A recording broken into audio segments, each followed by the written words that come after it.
The plan is we are going to spend 1.5 to 2 weeks on arrays, files, and algorithms. And this is where we start to leave the review session of the class. We kept it to 3 weeks just in case you guys needed to brush up, or maybe you didn't learn some of the concepts in a previous class, or it's been a while since you took Java. So we covered objects, inheritance, abstract classes, interfaces, all of that stuff rather quickly. We are now diving into arrays, which there will be some review and refresher material, but for the most part, I've tried to make it fresh, new content. So you will see some videos from the past, again, if you've had me before, prop up again, such as the introduction stuff, just to arrays, but you can skip over those if you're comfortable with it. You'll see a lot more complex things as well. It actually gets a little interesting, like we learn about how to make a tic-tac-toe game a little bit, not fully in depth, but we do get into a tic-tac-toe game of some sort. We get into some more complex algorithms and methods that we haven't seen before, so please don't just say I know about arrays, files, and algorithms and skip over this. There's a lot of new content here that I want everyone to watch.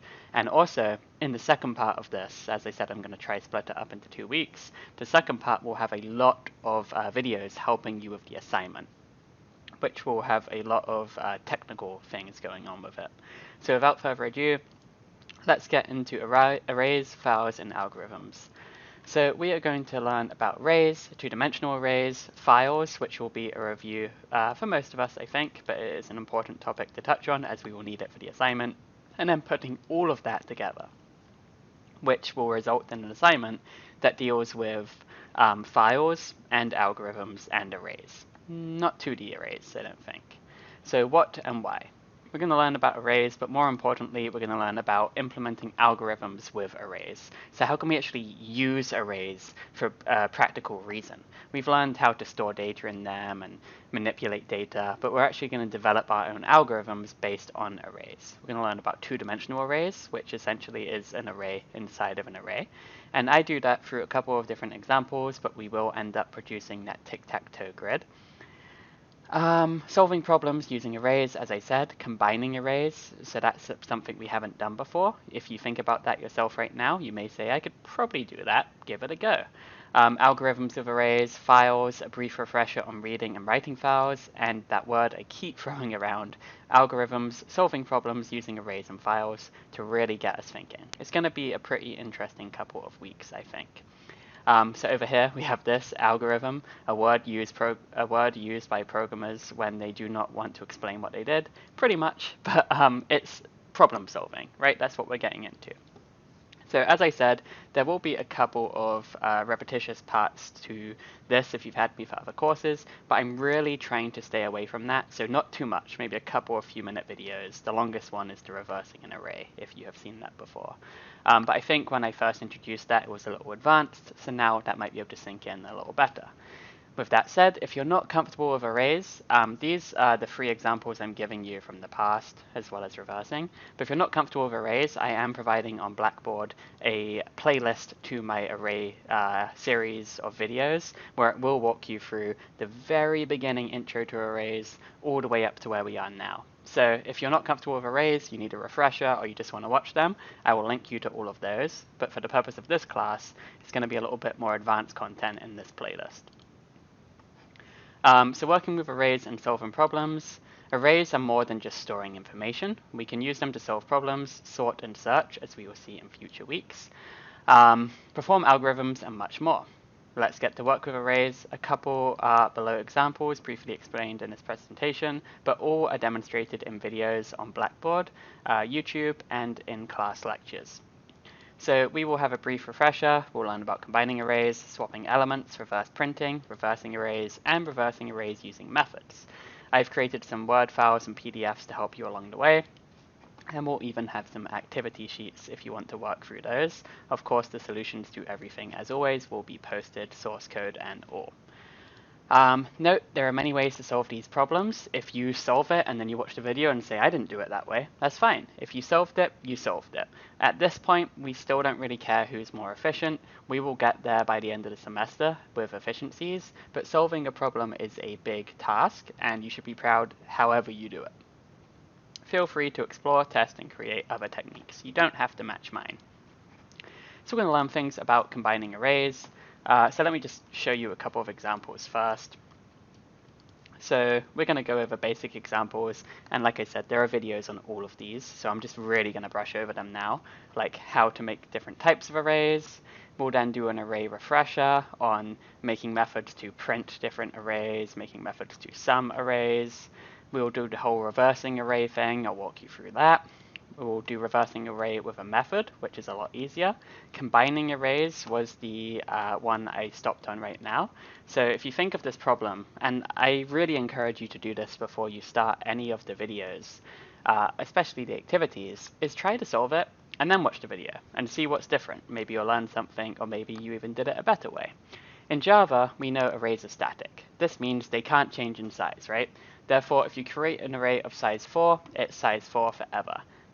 Even if you delete it, or an item from it, a null value will be placed. Because of this, with our current knowledge, arrays, you cannot expand them. We'll learn about expanding them in a few weeks, but for now, what if we wanted to combine two arrays into one? Would we not have to expand the array? So here's the solution. Before reading below, how would you solve this problem? And of course, before you watch the video, here's the summarized steps that you will do in this video that you watch in the playlist that you are in right now. Let's jump back into here. You are going to create a method which returns an array and takes two arguments, which are two arrays. Get the length of each array, create a new array. The size is the sum of the others, right? So your third array, your combined array, its size will be the sum of the other two arrays. You're then going to use a loop to loop and load the first array. Your second loop is going to start where the other one left off, which would be the length of the original array, and continue to load until you get to the end of the size. And that's a lot. Again, I encourage you to watch the video and follow through with the solution. We are also going to get to swapping array elements. So I have created this visualization of how that works. The problem with swapping elements in an array is because you can't move things around, you need to create a temp variable. Otherwise, you end up replacing elements and then losing one, right? So if I have, let me pull up a notepad here real quick. It's a pretty simplistic example, but if I have 1, 2, and 3, and I want to swap the numbers 2 and 1, I place 2 where 1 is, and then I want to go place 1 where 2 is, but I've lost 1. Right? I've lost 1, I can't place it there because now I have 2, 2, 3. So the solution to this is you usually create a temp variable to store away that 1. We place the 2 here, and then we can grab that temp variable and place it in 2's spot. And that's what the swapping array tutorial will show you in this playlist. We then get into two-dimensional arrays. Two-dimensional arrays is an array inside of an array. I explain arrays as a collection of data or a group of data types, right? Well, an array is a data type. We've learned that. So why can't you have an array of arrays? You can. We know an array is a group of variables with the same data type. So isn't an array a data type? Yes, we can have an array of arrays, and it would look something like this. It may help to think of an array as a matrix or a table. So if you know anything about matrices, that will be useful. These are the examples I go over for two-dimensional arrays. And here is another one, so you can create them the old-fashioned way or the shortcut way, whatever you prefer. We'll then get into our tic-tac-toe example, which is pretty fun. I think the funnest part of the first section of this chapter, or week, whatever you want to call it. This should be pretty interesting. I've broken it into 3 sections. We don't complete a full game of tic-tac-toe, but it is, I'll leave you off in an area where I think you should be able to finish it if you would like. This is what we'll end up with, and it is in the console for now. So you'll just do this by creating rows and columns in a two-dimensional array. I walk you through the pseudocode of how to do that here.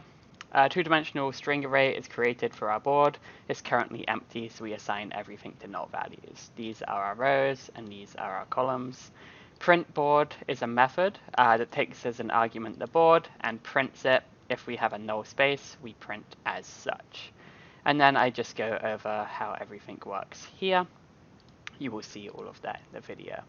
I'm going to save this next part, files and the algorithm stuff, for the next section. So look out for this in the next week.